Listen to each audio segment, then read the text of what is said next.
Hey guys, so it's been a while since I've done a video update. Last one was like way before probably Bristol, which seems a long time ago now, but thankfully we're on the other side of that. And yeah, it's just been a bit of a blur. But we're back up. I don't even know what I've said in the last couple of blog posts, and I've been meaning to do one lately, but I think the exhaustion levels have just been catching up on us, and while we were in Bristol, everything was very much go and very fast paced, and no real time to process or to embrace how we were feeling. And I think once we got home, it was a wee bit of a hype because we were home, everything was going well. And I think once we grounded and got settled a bit, the weight of it all kind of has just hit. In particular, the exhaustion. There was a lot of emotion that had to still be worked through, and which was very confusing because like Henry's been doing great since he's got home, and then when you're feeling down, it's not because of Henry, it's just because of needing that release still, I think. So had a lot of that to work through, and yeah, it's just it's bizarre because like we were in Bristol, it was very, we were constantly surrounded by medical team, we were surrounded by the nurses, the doctors, the consultants, other parents. And then we were in Clickhouse. The staff were there, in particular the cleaners, and who were amazing. And just coming back home, it's very much like, oh, we're in our own wee bubble again, which like before all this we loved. But I think with COVID, I think this is probably the first time we're properly feeling the effects of COVID, because before Bristol and all, we were isolating and we knew what was ahead and we had that goal. But now we're back home and we're trying to be, obviously we would be really careful with Henry anyway. He's not allowed in crowded spaces for a year regardless of COVID. But the isolation side of things kind of feels, it's just more apparent because like it's just us three. It's just, yeah, it's bizarre. And then trying to get into any sort of routine, which is proving a bit difficult at the minute. But we are up at the hospital every Monday and Thursday morning to get his bloods checked, like his general obs done, his weight, and then they test through his bloods. They do loads of different tests, but they are checking in terms of the medication levels. There's two in particular called cyclosporin and voriconazole, which is an immunosuppressant, and the antifungal one that he was on before Bristol. They just have to regularly check the levels of it in his blood, and adjust the dose if needs be. So yeah, it's very bizarre. Like obviously before Bristol, like anything that we had to administer to him was just like Calpol, which is like standard for every parent. But now things are a bit different where we are. He obviously has the NG tube in.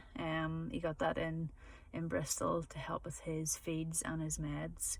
Well, most of his meds were done through his Hickman line anyway, but the NG tubes to help with his feeds, and he had this thing called TPN, which I wrote about. But we are now administering, I think it's about 8 or 9 meds through his NG tube every morning, and then again at night. So about 9 a.m, then 8 p.m, we usually give them all. And then he's on 3 NG feeds a day still, which run through his NG tube for an hour each. And then because I think I had done like a wee post about we had to up his fluid intake, like his target's now 1400 mils, which immediately I was a bit like, that's an awful lot for a 2-year-old, and it was confirmed the other day that yeah, it is. It's a lot more, but it's because of his medication that he's on. It's really hard on his kidneys, so they need to keep an eye on his fluid intake to make sure the meds are flushing through him okay, because some of his, I think it's his adrenal glands, through the treatment he had, and he was on obviously a very long course of steroids as well. Some of these things may have fallen asleep and they're just not working on their own just yet, so he's got that one cyclosporin that is the next one that they're hopefully going to wean him off, but they have to wean it off like really slowly. That's the next one they're going to drop, but because he's still on it, it's a really hard one on his kidneys, so we have to up his fluid intake. So that's proving quite hard, because I've had the dietitian has suggested a couple of different things to do that, like do like a water feed before bed, but he wasn't tolerating it, and then we were doing one in the morning, he wasn't tolerating it, so we're doing one in the afternoon at the minute, which seems to be going really well, which is like 200 ml of water just through his NG tube over the course of an hour. And then we just do flushes of like water through syringes through his NG tube at either side of his meds and stuff. So it's helping us get his intake up and his target met, and he's tolerating it well. And good news is he was eating a wee bit more the last couple of days, because once he came off the steroids, his appetite just dropped. So he lost his appetite, which is very unlike Henry, as you all know, but it's coming back slowly. It's just through treatment, his taste buds had drastically changed, and he just loves really strong flavours now. Last night he had some garlic bread, which I'm not sure was wise, but he loved it. He didn't just have that, he had like dinner as well, but he loved that part of it. But yeah, he's doing good. Like we hiccup last week where his temperature spiked. Like anytime his temperature goes 38 or over, we have to phone triage, because of what it could possibly mean. Like it's not just a slight temperature with Henry. It could be a lot of things. But we phoned, and then they said, to bring him up to the hospital and we'll check him overnight. To which my heart sank, because it was just like, I know hospital trips are by no means over for us. Well, not trips, but like stayovers, and but I think it was just like we got to be a bit complacent and was just like, yeah, we're home, everything's going well, but this is reality. And I suppose I was happy that they were wanting to keep a close eye on him, but like typical, as soon as we got to the hospital, his temperature had dropped. But they obviously, and I was happy that they wanted to check him overnight, and he was fine. They put him on fluids and he was grand. But the weird thing was, we were put in the isolation room.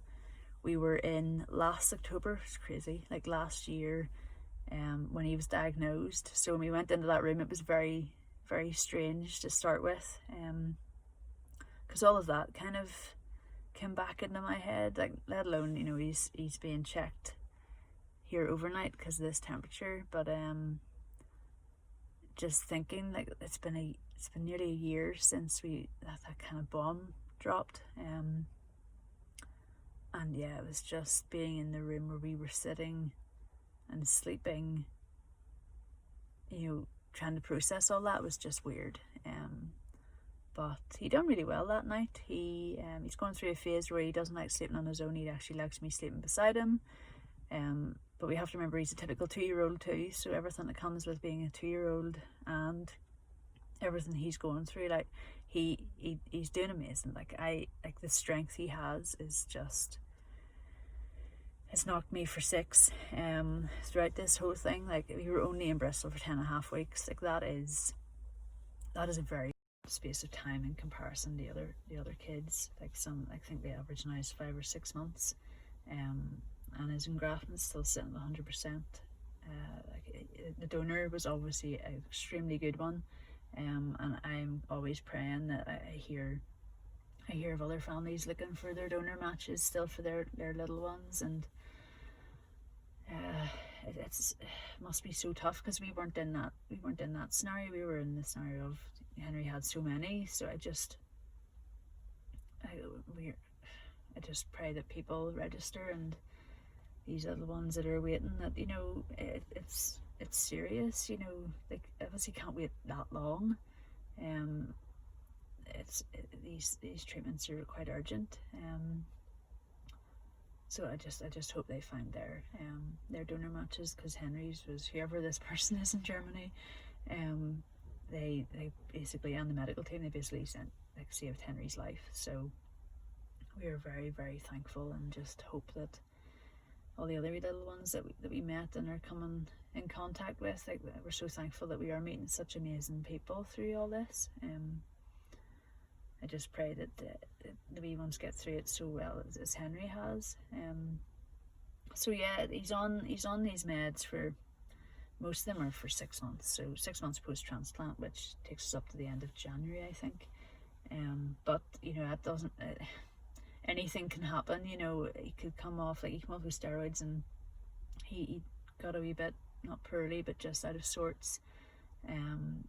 His NG tube came out. He had to get a new NG tube in. His temperature spiked. You know, there's plenty that can happen, and when he is weaned off these serious medications, they do it very, very slowly. Like, the cyclosporin's being weaned over 2 months, I think, because he will take, or side effects and things can happen, like that graft versus host disease that I've mentioned. The steroids and a lot of the meds are to keep that at bay. And like, he had a mild case of it in Bristol, and he was put on steroids, but once, like, he's been fine since the steroids have come off, which is amazing. But the cyclosporin, once they wean that, these things can appear again. And then I think after cyclosporin, they're going to take him off Vori, voriconazole, which he's been on for months. He was on that before Bristol.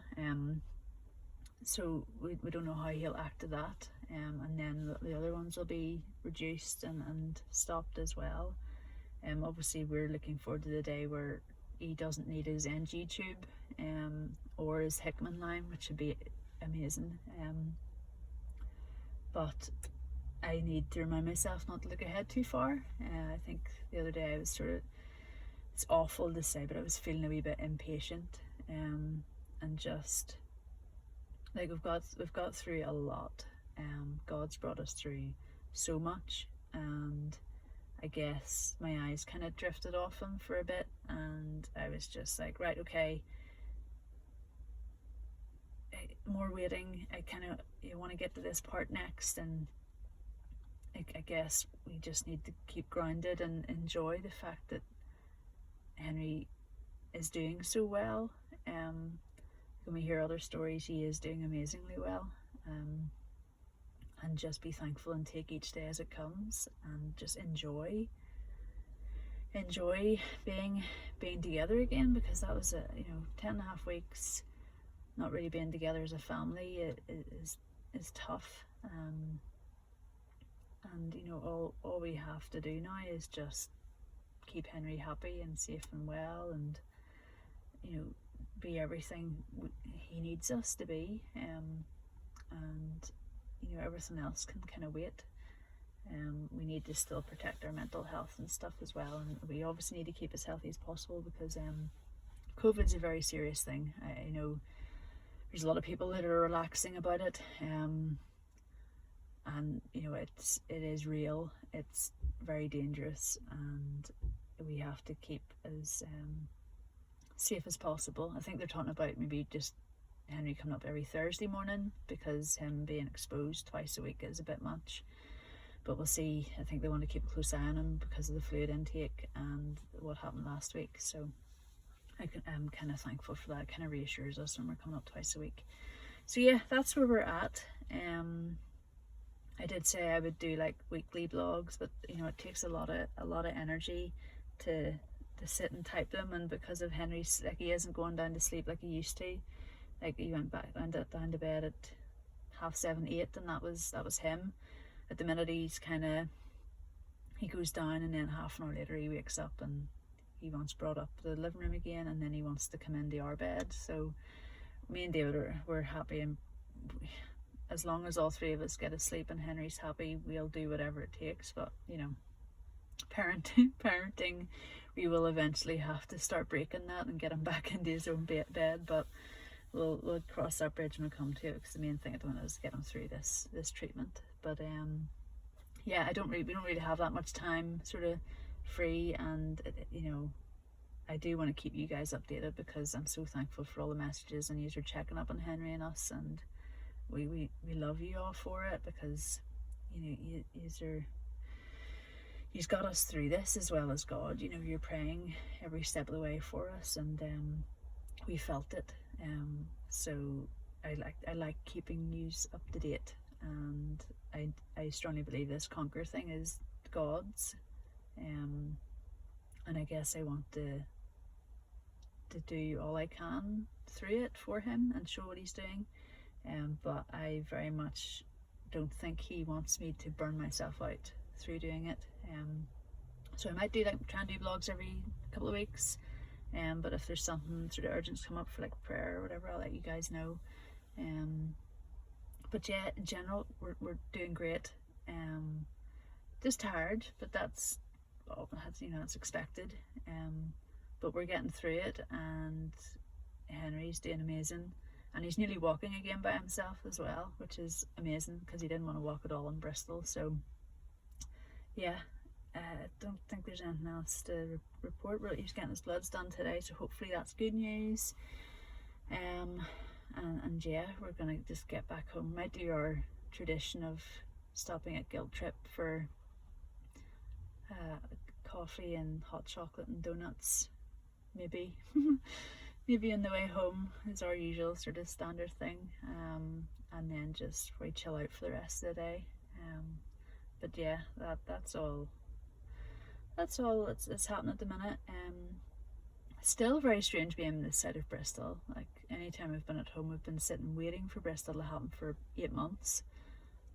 It's weird being here now and it being over. Well, that part of it, those stages of the treatment being over. So we're very, very, very thankful, because there's families out there that are there for. We heard of a family who had to stay in Click House for 17 months, which is just mad. So we're thankful every day for how Henry's got through it, and how God's pulled him through everything. So yeah, if there's anything else, I'll keep you as updated as I can. But I appreciate all the messages and all the chats, all the verses, the songs, and all. It's keeping my head focused right, because it can drift very, very easily and very quickly. So I appreciate that. But in the meantime, I'll let you know if there's anything urgent, and yeah, I hope you are all staying safe and well. It's still very strange times, but I seriously can't wait to see you all again, and I really, really miss hugs, like more than you can imagine. So I'm looking forward to seeing you all, and all of us getting through the other side of this, because it'll be a good day, and there should be a lot of partying, I hope. But yeah, this is a long update, sorry, but I wanted to keep you posted and give you some kind of update in some form. But yeah, I'll speak to you all soon, and take care and stay safe and well, and bye.